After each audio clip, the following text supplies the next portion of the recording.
Roses are celebrated for their astounding beauty, divine fragrance, and repeat flowering blooms, also that live for weeks if not days. Still better if the roses are of the wild or the nati, also called as the heirloom classic variety. I'm Divya, welcome to Everything Under the Sun. I was not a fan of roses, but my experimental propagation by chance from a bouquet made me start loving these high vibe plants, and thereafter I went on to collect various colors of roses with super fragrance. Now I can't wait for spring summer to dwell into the fragrance of my garden. I'm happy to share my experience and the process of propagation as some people had requested. These are the second time blooms. When I experimented the first time, I used all of the bouquet sticks, I think about 8, and then finally I had one successful wild plant. So if you try to do the same, I would say don't give up and have a lot of patience. It is winter, so I'd rather get the buds to bloom indoors than let the buds get destroyed outside, hence I've got the cuttings for prop. So let's see what kind of stocks we can choose. So you need to use healthy stem of the current season's growth. Choose sturdy shoots. Just cut it below a node and at an angle of 45 degrees at about 8 to 10 inches long. Cut it at an angle of 45 degrees, I repeat. So generally the roots are produced best during the winter months. Um, Use sharp scissors and chop off all the leaves. And one tip is to damage the leaf nodes. So you can bruise the thorns and get the plant to think that it needs to start new growth. And this provokes the root system as the energy is used to create new roots to survive. Basically, it's a survival tactic of plants.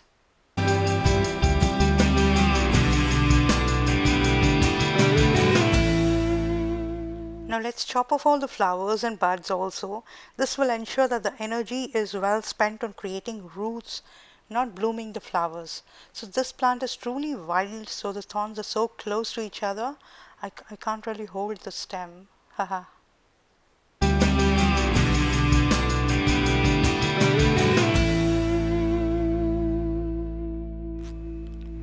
That's a neat 45 degrees angle, and that's going to stay on the top, and the base is going to go into the soil.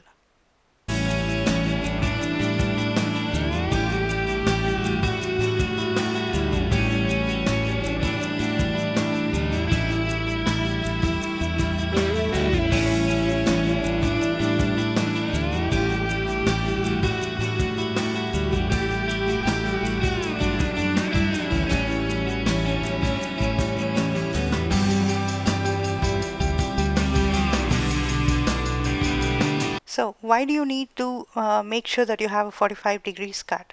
Well, a neat 45 degrees ensures that the water does not get parked on the stem, or the water that sits on this tip does not droop inside to create a rot. So that's why you make a cut like that.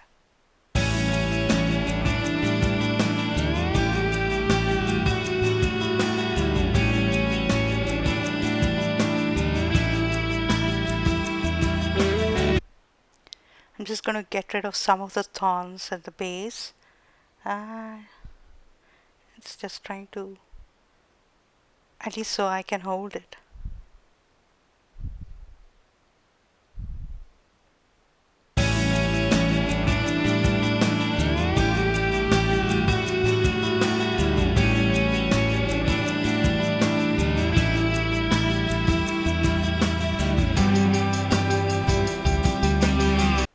Now you can use a rooting hormone, but I've used some turmeric powder and smear the cut area.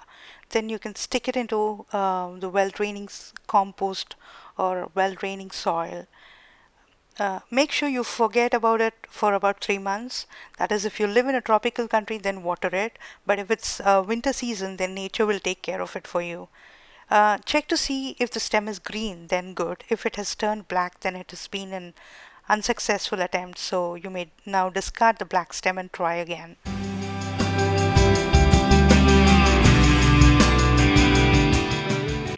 As my plant has grown from a cutting, I have made this video after the second time bloom. So hope you like this video. Any questions, feel free to ask in the comment section, and do subscribe to my channel, Everything Under the Sun. Until next time, take care and happy gardening.